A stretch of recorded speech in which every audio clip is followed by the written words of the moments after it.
Үзэгчтэй ороймонд мэдээний зоч эхэлж байна. Өнөөдрийн мэдээний зочноор 229 дугаар цэцэрлэг ард түмний төслийн удирдагч, санаачлагч Соёл Эрдэнэ оролцож байна. Орой мэдрэг.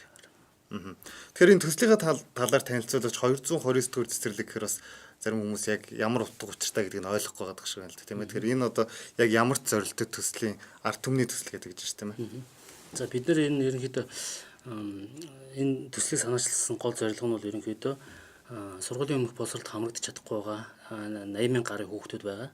Тэр хүүхдүүдийн одоо энэ нийгмийн асуудлыг шийдэх зорилгоор өөрөвл төрийн одоо бодлого шийдвэрийг ард түмэн нэг талаас нь бас одоо тийм дэмжих төртөөгөө хамтарч одоо нийгмийн одоо суур асуудлуудыг богино хугацаанд яаж шийдэж болох вэ гэдэг одоо энэ санал санаачлагыг л одоо гаргаж байгаараа хамгийн гол зорилго нь байгаа юм а. 229 гэдэг нэрснийх нь утга учир нь бол ер нь одоо бид нар нийслэлийн боловсролын газартай хамтарч байгаа. Тэндээс бид нар бол тэнд саналаа хүргүүлэхдээ нийслэлийн боловсролын газар нааштай хүлээж аваад бид нарт бол ерөнхийдөө 229 гэдэг энэ цэцэрлэгийн эрхийг нь өгсөн. Тэгээд энэний дагуу бид нар ерөнхийдөө ард түмнээсээ хандив босгох ийм аяныг бол өргөнүүлж байгаа юм аа. Тэгэхээр хандивыг одоо босгох одоо субъектч гэдэг юм уу, ямар замаар хандивыг босгох вэ те энэ талаар бас. За хандив бол ерөнхийдөө ард түмнээс босно шүү дээ тий. Ард түмэн тэгээд одоо төрийн бус байгууллага дээр нь одоо аж ахуйн нэгжүүд хувь хүмүүс хамт олон одоо маш олон хэлбэрүүдээр одоо хандив өрж нэгдэж болно энэ хэнд нэгдэж болно. Хандив бол одоо бид нар юу гэдэг заавал одоо мөнгө хандивснараа хүмүүс одоо энэ хандивд оролцож чинь гэж ойлгож болохгүй. Одоо үйл ажиллагаагаар нэгдэж болно тий. Бүс компаниуд өөрснийхөө бараа бүтээгдэхүүнээр нэгдэж болно. Одоо янз бүрийн одоо хэлбэрээр одоо нэгдэж болно. Өнөөдөр эдийн засаг хямралтай байгаа гэдэг одоо бид нэг ойлгож байгаа. Гэхдээ бид нар тэрнээс одоо хамгийн үнэ чухал зүйл бол одоо үр хүүхдийн маань хойч ирээдүй. Энэ Монголын ирээдүйг авчих одоо мянган тэр үрсийн одоо сургуулийн өмнөх боловсролыг зөв хүмүүжил эзэмших тэр нөхцөл бололцоог бүрдүүлэхийн төлөө одоо бид аль болохоор цаг алдалгүй богино хугацаанд хамтарч ажиллавал бас багчгүй бас нэг тийм хүүхдүүдийн асуудлыг шийдэх боломжтой маа гэдэг л. Тэр үүднээс энэ төсөл эхлэсэн. Тэгэхээр одоо үзэж байгаа үзэгч нар маань одоо энэ 229 дугаар цэцэрлэгтээс өөрийнхөө хувь нэмрийг оруулъя гэж одоо бодож байгаа бол тийм ээ одоо бас ямар дансаар тийм ээ данс бас байгаа ах мэдээж өөрөн телефоны операторуудын бас утасныг мессеж бичдэг аягаад шүү дээ. Тэгэхээр тэдгээр субъектуудаа бас манай үзэгч танилцуулъя. Тий. Бид нартай хамтарч ажиллаж байгаа өөрийн телефоны операторууд байгаа. 4 оператор байгаа. Skytel, Mobile, Mobicom, Unitel. За энэ 4 оператороор бид 150 051 гэдэг одоо тусгай дугаар гаргасан. Энэ дугаараар өөрөвл иргэд мессеж бичгэд иргэдээс бол 554-ний тий одоо нэгж бол унана.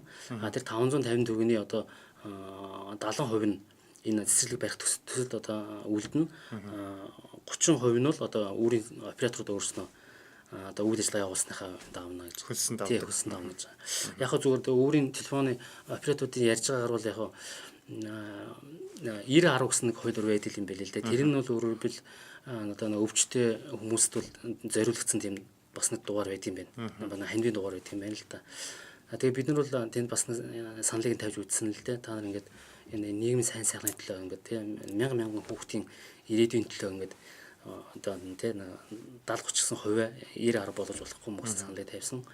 Тэгээд энэ асуудал бол ерөнхийдөө нэг 70-30-аар шийдчих шиг болсон. За тэгэхээр өнөөдрөөс эхлээд ингээ албан ёсоор төсөл маань албан ёсоор ингээ хэрэгжээд эхэллээ тийм ээ. Хүмүүс маань одоо хандив өргөөд эхэллээ. Тэгэхээр яг одоо төслийн дуусах хугацаа хизээ яг цэцэрлэг хизээ ашиглалтанд орох уу те энэ талаар одоо яг хэдэн хүүхдийн цэцэрлэг байх юм яг одоо цэцэрлэгийнхаа талаар бас яах вэ? Ер нь бол төсөл хизээ дуусах нь бол бид нар бол хэлж мэдэхгүй. Энэ бол ард түмний төсөл. Ард түмэн хизээ дуусахыг хүснэ 80,000 хүүхдийн цэцэрлэгтэй болохыг хүсэх үү тийм ээ? Зөвхөн 229 дугаар цэцэрлэг одоо 120 хүүхдийн цэцэрлэгтэй болгоод зогсох уу гэдэг нь л одоо тэр бол ард түмний л асуудал. Ард түмэн олон нийтийн хандив одоо энэ сэтгэлийн дэмэрлийн төсөл цаашаа явах үгэн шийдэгдэнэ. Бид нар одоо төслийг удирдах байгаа авч үзэж байгаагийн хувьд бол өшөө цааш нь идэвхжүүлэх тийм ээ ямар нэгэн байдлаар энэ үйл ажиллагааг болон одоо тийм гадаад дотоодын одоо хүрээг хамрах хандивын аяныг одоо өрнүүлэх ажиллагааг бид нэр өөрснөө бол цааш нь энэ бол явна. Гэхдээ энэ хамгийн цаана нь ард түмэн байгаа шүү дээ.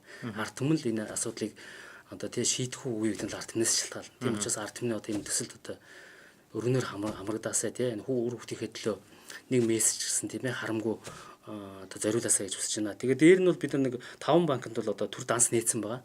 Төрийн банк, Хаан банк, Худалдаа хөгжлийн банк, Хас банк, Голомт банкнд бол одоо бид нар данс нээсэн байгаа. Боловсрол соёлын дэвшлийн төлөө сан гэдэг нэрээр нээсэн байгаа.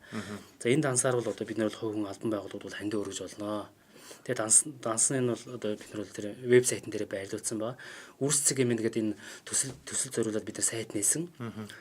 За тэгээд үрс цэг эмээн дээр бол хүмүүсийн явуулсан тэр нөгөө мессеж хандив бол шууд нөгөө дугаараараа юураа яг тэр нөгөө цаг минутаараа гарна. Одоо тийм ээ тэр нь бол одоо ил тод байна гэж. Ер нь одоо бид нар энэ төслийн нэг бидний эрхэмлж байгаа хамгийн гол зорилго нь бол ард түмнээс одоо өгч байгаа тэр хандивыг ил тод нээлттэй ард түмнийх нь өөрснийх нь санаачлагаар тийм ээ энэ одоо цэцэрлэг барих хаана барих уу гэдэг асуудлыг шийднэ.